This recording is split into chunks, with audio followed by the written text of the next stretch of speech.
ஆண்டவருடைய பிரசனம் என்ன செய்யுது, அந்த பிரசனத்துக்குள்ள ஏன் நம்ம வரணும், அந்த பிரசனத்தை ஏன் நம்ம சுமக்கணும் அப்படின்றத இன்னைக்கு 7வது பாயிண்ட் நம்ம தியானிக்க போறோம். இது இன்னும் போகுது, 8 வாரம் போகுது, 15 பாயிண்ட் இதுலயும் இருக்கு. கவலையே கிடையாது. ஆண்டவர் நம்மளை தியானிக்க வைக்கிற வரைக்கும் நம்ம இன்னும் அவரை ருசி பார்க்க தான் போறோமே தவிர வேற புது செய்தி கொடுங்க அப்படின்லாம் கேட்காதீங்க. தேவன் கொடுத்துருக்கிறது இதுதான். நமக்கு அந்த பிரசனத்துல இருக்கிற நிறைவுகளுக்குள்ள நம்ம வரணும். அதுதான் ஆண்டவர் நமக்கு வச்சிருக்கிறது. ஓகே, ஸோ இன்னைக்கு 7வதாக தேவனுடைய பிரசனத்திலே என்ன இருக்கிறது அப்படின்னு சொல்லி கேட்டிங்கன்னா, மற்றதுல எல்லாத்துலேயும் நிறைவு ஒரு காரியம் பாசிட்டிவாக பார்த்தோம். இது ஒரு நெகட்டிவ் காரியம், ஆனால் இதில் ஒரு பெரிய பாசிட்டிவ் இருக்கு. வாசிங்க ஏசாயா 19ஆம் அதிகாரம் 1ஆம் வசனம். எகிப்தின் பாரம் இதோ கர்த்தர் வேகமான மேகத்தின் மேல் ஏறி எகிப்துக்கு வருவார். அப்பொழுது எகிப்தின் விக்கிரகங்கள் அவருக்கு முன்பாக குலுங்கும். எகிப்தின் இருதயம் தனக்குள்ளே கரைந்து போகும். ஓகே, இப்போ இங்க என்ன சொல்லுது அப்படின்னா, கர்த்தர் வேகமான மேகத்தின் மேல் ஏறி எகிப்துக்கு வருவார் அப்படின்னா என்ன வருது? அவருடைய பிரசனம் வருது. வந்த உடனே என்ன நடக்குதாம்? அங்க போட்டிருக்கு, எகிப்தின் விக்கிரகங்கள் அவருக்கு முன்பாக குலுங்கும். குலுங்கி சும்மா அப்படியே நிற்காது, இட் வில் பி ரிமூவ்ட் அப்படின்றதான் அங்க சொல்ல. the idols of Egypt will be moved at his presence. அது தன் இடத்தை விட்டு அசைந்து போயிடும். ஹல்லேலூயா. தேவனுடைய பிரசனம் வரும் பொழுது விக்கிரகங்கள் அசைந்து போகும். சரி, இதுக்கு எங்களுக்கு என்ன சம்பந்தம் அப்படின்னு கேட்குறீங்களா? இன்னைக்கு ரொம்ப முக்கியமான ஒரு வார்த்தையை நம்ம தியானிக்க போகிறோம். அந்த விக்கிரகம் அப்படின்னு சொல்லப்பட்டிருக்கு பார்த்தீங்களா? அந்த விக்கிரகம்னு சொல்ற இடத்துல அதற்கு இன்னொரு மொழிபெயர்ப்பு vanity or good for nothing அப்படின்னா என்ன அர்த்தம்? தமிழ்ல மாயை அல்லது ஒன்றுக்கும் பிரயோஜனம் அல்லாதது என்பது அதற்குரிய இன்னொரு மொழிபெயர்ப்பு. அதே வார்த்தை விக்கிரகம் என்றும் சொல்லலாம், மாயை என்றும் சொல்லலாம், ஒன்றுக்கும் பிரயோஜனமற்றது என்றும் சொல்லலாம். சரியா? தேவனுடைய பிரசனம் வரும்போது இந்த மாயைகள் நம்முடைய வாழ்க்கையை விட்டு அகற்றப்படுமாம். ஏன் நம்ம வாழ்க்கையை விட்டு அகற்றப்படணும், அதைத்தான் நம்ம இன்னைக்கு தியானிக்க போறோம். கடைசியா நான் உங்களுக்கு ஒரு முக்கியமான இன்னொரு பாயிண்ட்டையும் நான் சொல்லி அனுப்புறேன். இது நமக்குள்ள வந்துட்டா அது வெளியில என்ன கிரியை செய்யும் அப்படின்றத நான் உங்களுக்கு சொல்றேன். ஸோ ஃபர்ஸ்ட், அந்த தேவனுடைய பிரசனம் இந்த வசனத்துல நீங்க பார்க்கும் பொழுது, அதாவது ஆண்டவர் அவருக்கு எகிப்தின் விக்கிரகத்துக்கு விரோதமாக தான் அவர் வராரு. கரெக்டா? God wants to come against the idols of Egypt. எகிப்தினுடைய விக்கிரகத்துக்கு விரோதமா வரணும்னு நினைக்கிறார். என்ன செய்யலாம்? இப்ப அவர் சொல்றது, அந்த வசனத்துல சொல்றது, வார்ப்பிக்கப்பட்ட கரங்களாலே செய்யப்பட்ட விக்கிரகங்களை தான் ஆண்டவர் அந்த இடத்துல சொல்லிட்டு இருக்காரா இல்லையா? கரெக்ட் தானே சொல்றாரு? ரைட். இப்ப அதை ரிமூவ் பண்றதுக்கு யார் அனுப்பணும்? எவனாச்சும் ஒருத்தன் போய் எகிப்தை அட்டாக் பண்ணி எகிப்தில் இருக்கிற விக்கிரகங்களால் எல்லாத்தையும் அடிச்சு நொறுக்கி போட்டு வந்துட்டான் அப்படின்னு சொன்னா அதுவே போதுமானது. ஆனா இங்க ஆண்டவர் என்ன சொல்றாரு? கர்த்தர் தாமே மேகத்தின் மேல் ஏறி எகிப்துக்கு வருவாராம். அவருடைய பிரசன்ஸே டைரக்டா அங்க வருமா. வந்த உடனே அங்க இருக்கிற விக்கிரகங்களாம் குலுங்கி அசைக்கப்படும். இது நடந்துச்சா அப்படின்னு கேட்டிங்கன்னா, இந்த வசனத்துல நடந்தது. எகிப்துக்கு அவர் சொன்னது நடந்ததோ இல்லையோ, எனக்கு தெரிஞ்சு ஒரு சம்பவம் நடந்தது. எங்க நடந்துச்சு? 1 சாமுவேலின் புஸ்தகம் 5ஆம் அதிகாரம் 3-4 வசனங்கள். 1 Samuel chapter 5 verses 3 and 4 வாசிக்கலாம். அஸ்தோத் ஊரார் மறுநாள் காலமே எழுந்திருந்து வந்தபோது, இதோ தாகோன் கர்த்தருடைய பெட்டிக்கு முன்பாக தரையிலே முகம் குப்புற விழுந்து கிடந்தது. அப்பொழுது அவர்கள் தாகோனை எடுத்து அதை அதன் ஸ்தானத்திலே திரும்பவும் நிறுத்தினார்கள். அவர்கள் மறுநாள் காலமே எழுந்திருந்து வந்தபோது, இதோ தாகோன் கர்த்தருடைய பெட்டிக்கு முன்பாக தரையிலே முகம் குப்புற விழுந்து கிடந்ததும் அல்லாமல் தாகோனின் தலையும் அதன் 2 கைகளும் வாசற்படியின் மேல் உடைப்பட்டு கிடந்தது. தாகோனுக்கு உடல் மாத்திரம் மீதியா இருந்தது. ஓகே, இப்போ நல்லா கவனிங்க. உடன்படிக்கை பெட்டி என்றால் என்ன? உடன்படிக்கை பெட்டி, நம்ம அந்த சம்பவத்தை பத்தி தான் பேசுறோம். அதுக்கு ஆவிக்குரிய அர்த்தத்துக்கெல்லாம் நான் வரல. அந்த சம்பவத்துல யோசித்து பாருங்க. உடன்படிக்கை பெட்டி என்பது அந்த காலத்துல என்னது? அந்த உடன்படிக்கை பெட்டி மகா பரிசுத்த ஸ்தலத்துக்குள்ள இருக்கும். தேவனுடைய பிரசன்னம் இறங்கி வரும். தேவன் தன் ஜனங்களோடு கூட பேசுவதற்கு அந்த காலத்துல அந்த அந்த பீரியட்ல இருக்கிற அந்த பிரதான ஆசாரியன் என்ன செய்வாரு, போய் உடன்படிக்கை பெட்டிக்கு முன்னாடி ஒரு கையில தூப வர்க்கம், இன்னொரு கையில ரத்தத்தை எடுத்துட்டு போய் தெளிச்சுக்கிட்டே உள்ள போவாரு. தேவ மகிமையின் பிரசன்னம் இறங்கி வரும். தேவன் தன் ஜனங்களோடு கூட பேச வேண்டியதை பேசுவாரு. ஆசாரியன் எடுத்துக்கொண்டு போய் வெளியில சொல்லுவான். கரெக்டா? அப்போ உடன்படிக்கை பெட்டி தேவனுடைய பிரசன்னம் இறங்குகிற இடமாய் இருந்தது. முதலாவது விக்கிரகம் என்றால் என்ன அதை புரிஞ்சுக்குவோம். ஏசாயா 2ஆம் அதிகாரம் 7-8 வசனங்கள். ஐசாயா chapter 2 verses 7 and 8 வாசிக்கலாம். அவர்கள் தேசம் வெள்ளியினாலும் பொன்னினாலும் நிறைந்திருக்கிறது, அவர்கள் பொக்கிஷங்களுக்கு முடிவில்லை. அவர்கள் தேசம் குதிரைகளாலும் நிறைந்திருக்கிறது, அவர்கள் ரதங்களுக்கும் முடிவில்லை. அவர்கள் தேசம் விக்கிரகங்களாலும் நிறைந்திருக்கிறது, தங்கள் கைகளின் கிரியையையும் தங்கள் விரல்கள் உண்டு பண்ணினதையும் பணிந்து கொள்ளுகிறார்கள். ஓகே, நல்லா கவனிங்க. பொன், வெள்ளி, குதிரைகள், ரதங்கள். ஓகே, என்ன சொல்றாரு திரும்ப திரும்ப ஆண்டவர்? தேசம் பொன்னினாலே வெள்ளியினாலே நிரப்பப்பட்டிருக்கிறது, குதிரைகளினாலே நிறைந்திருக்கிறது, ரதங்களினாலே நிறைந்திருக்கிறது. அதுக்கப்புறம் சொல்றாரு விக்கிரகங்களாலும் நிறைந்திருக்கிறது. ரைட்? இப்ப இந்த நாள் பொருளுக்கும் விக்கிரகத்துக்கு என்ன சம்பந்தம்? பொன், வெள்ளி, குதிரை, ரதம். சொல்லுங்க பாப்போம். பொன் வெள்ளியை கொண்டாந்து ஆண்டவர்கிட்டயே படைக்க போறான். ஆண்டவரே உம்மை ஆராதிப்பதற்கு படைக்கிறேன் அப்படின்னு படைக்க போறானா? என்கிட்ட பொன் இருக்கு, என்கிட்ட வெள்ளி இருக்கு, நான் நினைச்சதை சாதிப்பேன். கரெக்ட்? அடுத்தது என்ன செய்வான்? குதிரை இருக்கு, யுத்தம் வருதா?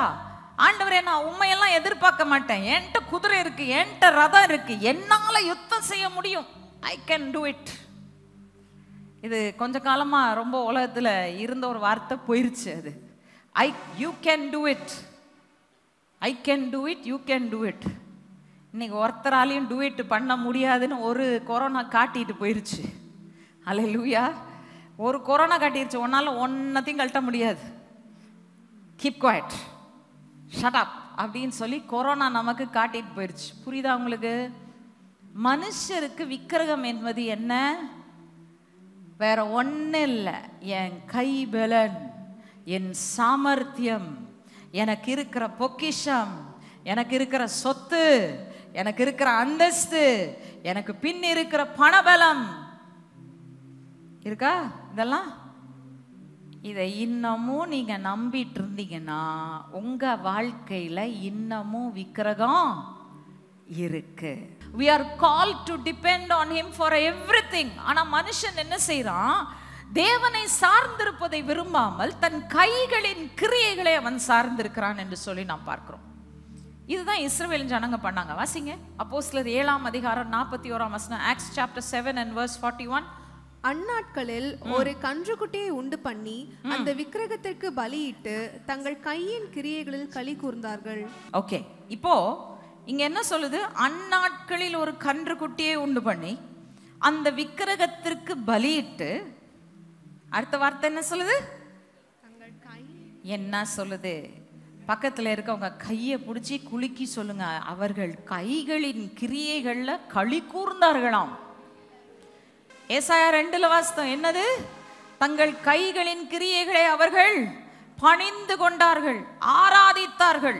அப்படின்னா என்ன அர்த்தம்? பத்தியா, நான் செஞ்சுட்டேன் பத்தியா, சாதிச்சுட்டேன் பத்தியா. இன்னைக்கு நான் சொல்லுவேன், இந்த சாதிச்சுட்டேன் கீதிச்சிட்டேன்னு சொன்னா அவனை போட்டு மிதிக்கணும். என்ன இவனுங்கெல்லாம் நம்மளை என்ன பண்றாங்க? நீ சாதி. உடனே நம்ம என்ன செய்யறோம்? சுயபலத்துல, மாம்ச பலத்துல போய் தலை கீழே கவுந்து கடந்து ஆண்டவருடைய வழியை விட்டுறோம். அவர் நமக்காக வச்சிருக்கிறத விட்டுறோம். எதையோ ஒன்ன தேடி அலையிறோம், எதையோ ஒன்ன அடையணும்னு ஓடுறோம். ஆனா தேவனை விட்டு தூரமா ஓடிட்டு இருக்கோம். விக்கிரகம் நம் வாழ்க்கைய நிறைத்து கொண்டு இருக்கிறது. நல்லா ஞாபகம் வச்சுக்கோங்க, விக்கிரகத்தை உண்டு பண்ணுவதற்காக பிசாசு பொன்னையும் வெள்ளியையும் குதிரையையும் ரதத்தையும் திரளாய் கொடுப்பான்.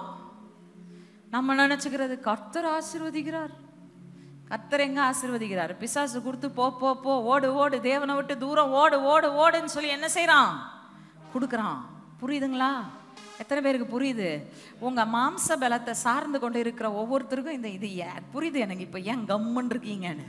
ஏன்னா பிரச்சனை என்னன்னா எல்லாருக்கும் இது எங்கேயோ கொஞ்சம் இருக்கு. கரெக்டா? மாம்ச பலத்தை தான் சார்ந்து ஓடுறோம். எனக்கு தெரியும், எனக்கு அறிவு இருக்கு, எனக்கு பலன் இருக்கு, என்ன நடந்தாலும் நான் வெளியில வந்துருவேன். மாம்ச பலம், விக்கிரகம், மாயை, வேனிட்டி, ஒன்றுக்கும் பிரயோஜனம் இல்லாதது என்று சொல்லி நாம் புரிந்து கொள்ள வேண்டும். ஓகே, இப்போ நல்லா கவனிங்க. ஏன் நம்ம கை பலத்தை சார்ந்து கொள்ளக்கூடாதுன்னு நினைக்கிறார் ஆண்டவர்? சிம்பிள். ஓகே, இப்போ இதுக்கு பின்னாடி இருக்கிற மனநிலை என்ன? விக்கிரகம் என்றால் என்ன புரிஞ்சிருச்சா உங்களுக்கு? என் கை பலத்தினால, என் சுய பலத்தினால நான் செய்வேன், நான் மகிழுவேன், நான் மேன்மை பாராட்டுவேன் சொல்றதெல்லாம் உங்க விக்கிரகம். இப்போ இதுக்கு பின்னாடி இருக்கிற மனநிலை என்ன புரிஞ்சுக்கோங்க. 1 சாமுவேல் புஸ்தகம் 15ஆம் அதிகாரம் 23ஆம் வசனம். 1 Samuel chapter 15 verse 23. இரண்டகம் பண்ணுதல் பில்லி சூன்ய பாவத்திற்கும் முரட்டாட்டம் பண்ணுதல் அவபக்திக்கும் விக்கிரக ஆராதனைக்கும் சரியா இருக்கிறது.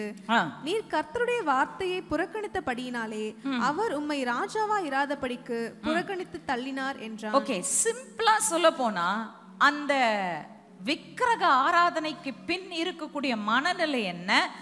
தேவனுக்கு நாங்க அடங்க மாட்டோம், தேவன் சொல்றதுக்கு நாங்க அடங்க மாட்டோம், எதிர்ப்போம். எதிர்க்கிறது மட்டுமல்ல, முரட்டாட்டம். நான் சிம்பிளா சொல்றேன், முரட்டாட்டம், இரண்டகம் அப்படின்லாம் வாஸ்து ஒண்ணுமே புரியாம உட்கார்ந்துருப்போம். தேவனுக்கு நான் அடங்க மாட்டேன். ரெண்டாவது, நான் நினைச்சத பிடிவாதம் பிடிச்சு சாதிப்பேன். புரியுதா உங்களுக்கு? இப்போ ரெண்டகம், இன்னொரு வார்த்தை என்னமா இருக்காங்க? முரட்டாட்டம், இரண்டகம் அப்படின்றது என்ன அர்த்தம்? அடங்க மாட்டேன், பிடிவாதம் பிடிப்பேன். இதுதான் விக்கிரக ஆராதனையின் பின்னணியில இருக்கக்கூடிய மனநிலை. புரிஞ்சுட்டீங்களா? இப்போ இந்த மனநிலை ஏன் அகற்றப்பட வேண்டும்? ஏன் தேவன் இதை அகற்றி போடணும்? ஏன் என் பிரச்சனத்தை அனுப்புறேன், இதை அகற்றி போடுறேன்னு சொல்றாரு? அதற்கு காரணம், அவர் விரும்புறது நம்ம அவருக்கு அடிபணியணும், கீழ்ப்படியணும். அதுதான் அவருடைய பேசிக் ரெக்வசிஷன். நம்மகிட்ட எந்த ஆசீர்வாதத்தையும் பெறதுக்கு முன்னாடி இது ரெண்டு நம்மகிட்ட எதிர்பார்க்கிறார். சரி, இது என்னதான் செய்யும், என்னதான் பண்ணிர போது என்ன அப்படின்னு கேட்டீங்கன்னா, வாசிங்க சகரியா 10ஆம் அதிகாரம் 2ஆம் வசனம். Zechariah chapter 10 verse 2. சுரூபங்கள் அபத்தமானதை சொல்லிற்று, குறி சொல்லுகிறவர்கள் பொய்யை தரித்தார்கள், சொப்பனக்காரர் வீணானதை சொல்லி வியர்த்தமாக தேற்றரவு பண்ணினார்கள். ஆகையால் ஜனங்கள் ஆடுகளைப் போல சிதறி மேய்ப்பன் இல்லாததினால் சிறுமைப்பட்டார்கள். ஓகே, என்ன சொல்லியிருக்கு? ரொம்ப அழகா சொல்லப்பட்டிருக்கீங்க ஒரு வார்த்தை. என்ன செஞ்சாங்களாம்? அந்த கலகம், இரண்டகம், பில்லி சூன்யம் இதெல்லாம் வந்த இடத்துல, சுரூபங்கள் வந்த இடத்துல, மாயை வந்த இடத்துல என்ன செய்யறாங்க? அபத்தமானதை சொல்லி குறி சொல்லுகிறவர்கள். தூங்குகிற சபையே எழும்பு, நம்ம வாக்கு தத்தமே எழும்பு சியோனே. முதல் வாரத்திலே தூங்குறீங்களே, எழும்புங்க, சொல்லுங்க. இங்க என்ன சொல்லப்பட்டிருக்கு? அபத்தமானதை சொல்லுகிறது, பொய்யை தரிக்கிறது, வீணானதை சொல்லுகிறது, வியர்த்தமான தேற்றவு பண்ணுகிறது. மாயை, விக்கிரக ஆராதனை என்ன செய்யுது? பொய்யானதை தான் நமக்கு முன்னாடி நிறுத்துறது. ரைட்? உண்மை அல்லாததை உண்மை போல் சித்தரித்து நமக்கு முன் நிறுத்துகிறது. என்ன ஆகுது இதனால அப்படின்னு பார்த்தீங்கன்னா, உண்மையான ஆறுதல் நமக்கு கிடைக்கிறது இல்லை, உண்மையானது நமக்கு கிடைப்பது இல்லை. மாயையை நம்பி வீணாகி கொண்டு இருக்கிறோம். நான் சிம்பிளா சொல்றேன், இன்னைக்கு ரொம்ப பச்சையா உங்களுக்கு புரியுற மாதிரி சொல்றேன். கிறிஸ்தவம் எப்படி தெரியுமா இருக்கு இன்னைக்கு?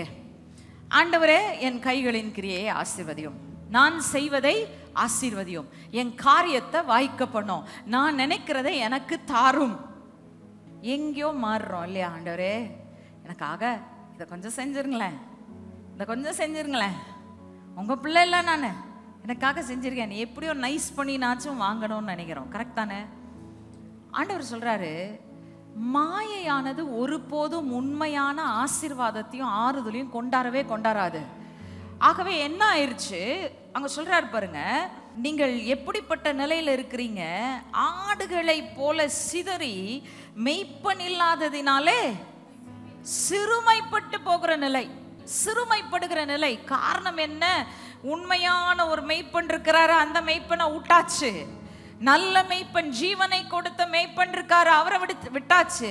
எதை பிடிச்சுக்கிட்டோம்? நம்ம சுயபலத்தை பிடிச்சுக்கிட்டோம், பொண்ணை பிடிச்சுக்கிட்டோம், வெள்ளியை பிடிச்சுக்கிட்டோம், குதிரையை பிடிச்சுக்கிட்டோம், ரதத்தை பிடிச்சுக்கிட்டோம், அவரை விட்டுட்டோம். விட்டதுனாலதான் சிறுமையும் சிதறடித்தலும் ஏற்படுகிறது. இப்போ ஏன் அந்த விக்கிரகத்தை நம்ம வாழ்க்கையை விட்டு அகற்றணும்? நம்ம வாசித்த 19:1 திரும்ப போவோம், அந்த வசனத்தை வாசிக்கலாம். ஐசாயா 19:1. எகிப்தின் பாரம், இதோ கர்த்தர் வேகமான மேகத்தின் மேல் ஏறி எகிப்துக்கு வருவார். அப்பொழுது எகிப்தின் விக்கிரகங்கள் அவருக்கு முன்பாக குலுங்கும், எகிப்தின் இருதயம் தனக்குள்ளே கரைந்து போகும். இப்ப என்ன சொல்றாரு? எகிப்தினுடைய விக்கிரகங்களை நான் அகற்றணும். ஏன்? இதை வேதத்திலிருந்து அந்த எகிப்தையே எடுத்துக்குவோம், எகிப்திலிருந்து அதை நம்ம லைஃப்க்கு டிரான்ஸ்ஃபர் பண்ணுவோம். ஓகே, எகிப்தின் விக்கிரகங்கள் ஏன் அகற்றப்படணும்? எகிப்தியன் யார்? எகிப்தியனை பத்தி முதல்ல நீங்க வேதத்துல நீங்க உங்களுக்கு ஞாபகம் வர்றது யாரு? எகிப்து என்று சொன்னாலே என்ன ஞாபகம் வருது? இஸ்ரவேல் ஜனங்களை அடிமைப்படுத்தின ஒரு தேசம். கரெக்டா? இஸ்ரவேல் ஜனங்களை அடிமைப்படுத்தின தேசத்துடைய கரத்திலிருந்து கர்த்தர் என்ன செஞ்சிட்டாரு? தன் ஜனமாகிய இஸ்ரவேலை விடுவித்து வெளியில கொண்டாந்துட்டாரு. எத்தனை பேர் எகிப்தில இருந்து விடுவிக்கப்பட்டிருக்கீங்க? விடுவிக்கப்பட்டிருக்கீங்களா? எகிப்தில இருந்து இஸ்ரவேலை விடுவிச்சு வெளியில கொண்டாந்துட்டாரு. ஆனா உங்களுக்கு ஒரு விஷயம் தெரியுமா? இஸ்ரவேல் எகிப்திலிருந்து விடுதலை பெறல. எகிப்திலிருந்து தேவன் இஸ்ரவேலை விடுவித்து வெளியே கொண்டு வந்து விட்டார்.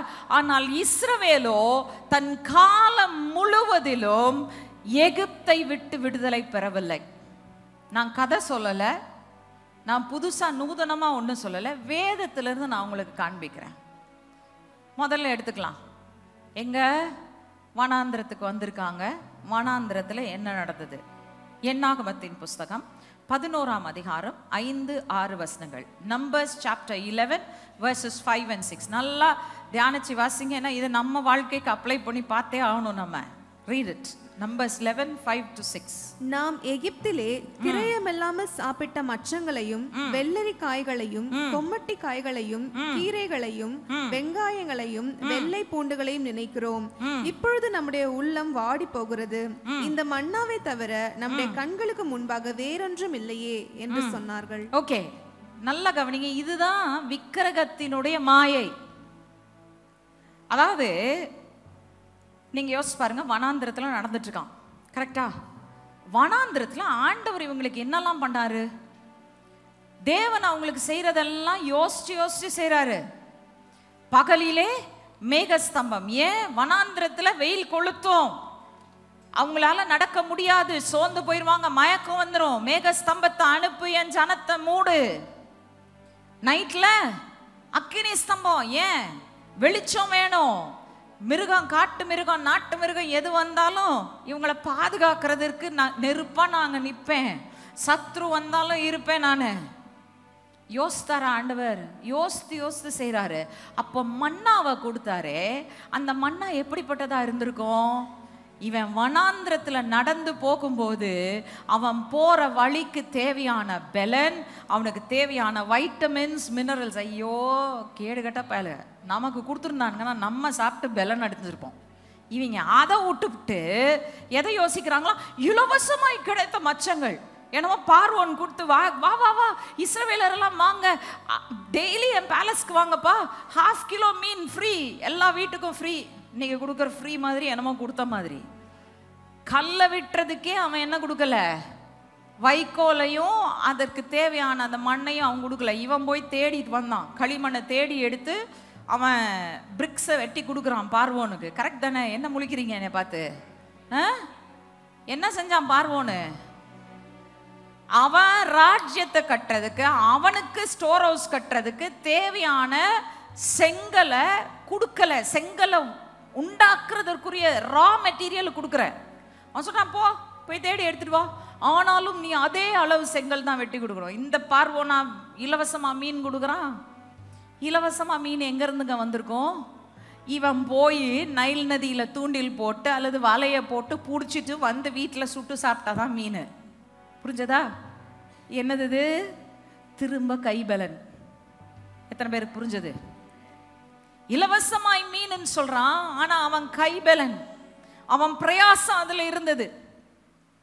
இங்க காலை கட்டி போட்டு உட்கார்றா, நான் உனக்கு இருக்கிற இடத்துல மண்ணாவை அனுப்புறேன்னு அவனை சுத்தி மண்ணாவை போடுறாரு. முட்டாள் பய என்ன சொல்றான்? ஆண்டவரே எனக்கு இது வேண்டாம், எனக்கு எகிப்தின் கொமட்டி காய்களையும் வெங்காயங்களையும் நாரி போன எல்லா வெங்காயத்தையும் வெள்ளைப்பூண்டியும் போட்டு சாப்பிடணும்னு ஆசைப்படுறான். வெங்காயத்தை சாப்பிட்டு யார் பக்கத்துலயாச்சும் போங்க, உங்களை ஒரே தள்ளி விட்டுருவாங்க. இவனுக்கு அதுதான் ஆசையா இருக்கான்.